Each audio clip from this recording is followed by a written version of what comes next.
andito ko ngayon sa pauwi ng bahay, so maingay. And actually, hindi ko narinig yung sinasabi ko because naka-headset ako. But yeah, malapit na ako dito sa bahay, so di ba kanina? Tingin niya naka-sports uniform ako. Wala, naisip ko lang mo na bilog ko uwi. So, bubusan dyan na yung mukha ko, mainit talaga. 3 o'clock and 32 degrees, I think.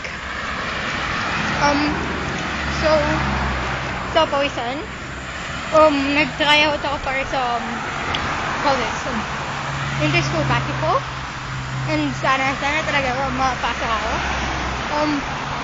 I swear, gusto ko mapasok. So, sana talaga. Hindi pa daw sin tryouts. Actually, meron pang next week, Tuesday. So, sana matanggap ako. And, ang pagmumukha ako, pagpasensyahan niyo na. Hindi naman ako maganda. So, ito. Mahirap paglakad. Ang init. Ito yung bus stop na malapit sa bahay namin. Nagmamandi kayo mukha ko.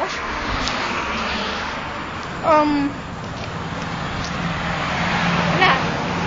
Stop ko lang. So, maingay talaga. Maingay kasi may main road tong dinadaanan ko. So, ganon. Actually, walang kwenta itong vlog na to. So, mabuti pa stop nyo na siya and then move on with your life. Parang gusto nyo wala rin kayo magawa, gusto nyo manood ng katakantuduhan ko. Panoorin itong vlog nyo to. Wala akong masabi. Ito na, malapit na ako, patuwid na ako. So teka, patuwid lang ako.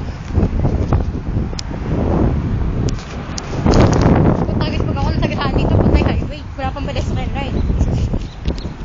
Illegal. So, doon na.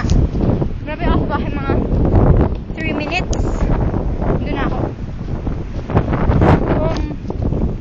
Wala akong masabi. So, I should better leave this here.